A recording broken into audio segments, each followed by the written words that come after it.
जय श्री बाबा।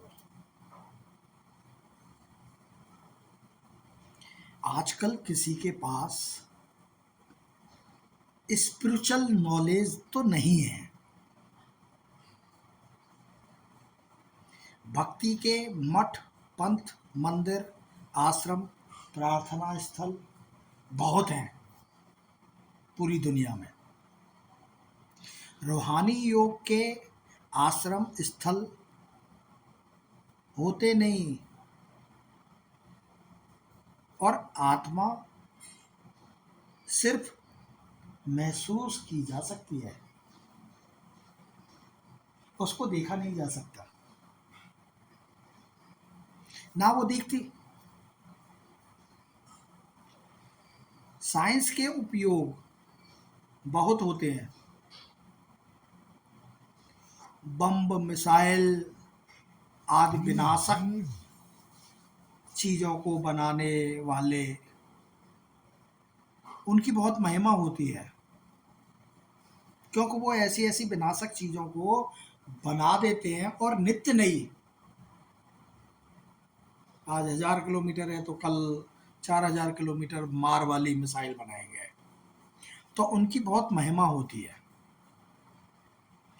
साइलेंस के प्रयोग होने लगे हैं तो साइंस से ज्यादा महिमा साइलेंस की हो सकती है। योग युक्त वाली स्थिति डेड साइलेंस बोली जाती है। लेकिन योग युक्त तो आजकल होते नहीं। आंख बंद कर लेंगे लेकिन फिर भी उनकी बुद्धि बाहर कहीं घूमने चली जाएगी, जिससे सीधे संबंध आत्मा परमात्मा का हो सकता है।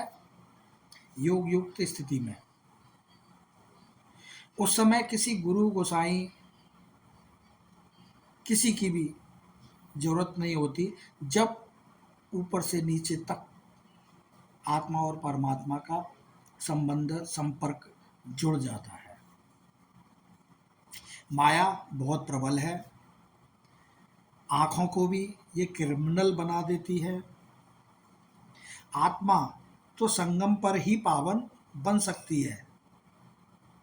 संस्कार भी यहीं बनते हैं। जैसे पुरुषोत्तम महीना होता है, ऐसे ही पुरुषोत्तम संगम युग है, कलयुग और सतयुग के बीच का हिस्सा, जिसमें हम अभी हैं।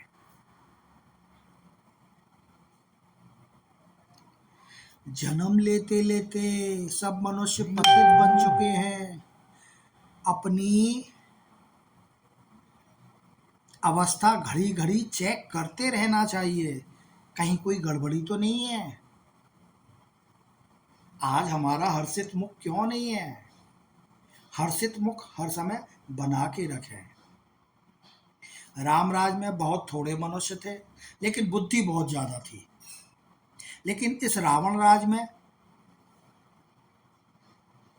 बहुत ज्यादा हैं मनुष्य, तो बुद्धि विनाश की तरफ ही चली जाती है।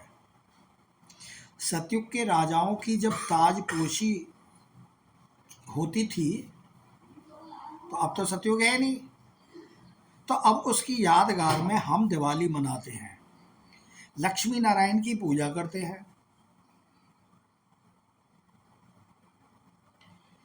वही सतयुग के राजा थे, पवित्र लक्ष्मी नारायण। कृष्ण की बुराई हुई, राम की बुराई हुई, उस पर लांछन लगे, उस पर लांछन लगे, लेकिन लक्ष्मी नारायण पर आज तक किसी ने कोई दोष नहीं मढ़ा, कोई भी उन पर लांछन नहीं लगे। आत्मा परमात्मा में नहीं मिल सकती, क्योंकि वो अविनाशी है। यदि मिल जाती है तो फिर उसका अस्तित्व खत्म हो जाएगा, फिर वो अविनाशी कहाँ से रहेगी। इसलिए मोक्ष कभी किसी को नहीं मिलता। आत्मा ही स्वदर्शन चक्रधारी बनती है, वही 84 के चक्र को पूरा करती है।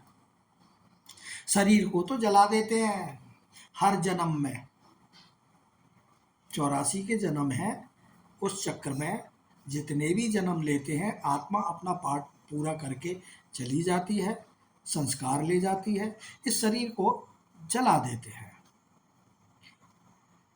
कोई भी धर्म स्थापक भी हो, किसी मनुष्य की सदगति नहीं कर सकता। देवताएं भी मनुष्य हैं, बस उनके दैवी गुण होते हैं इसलिए।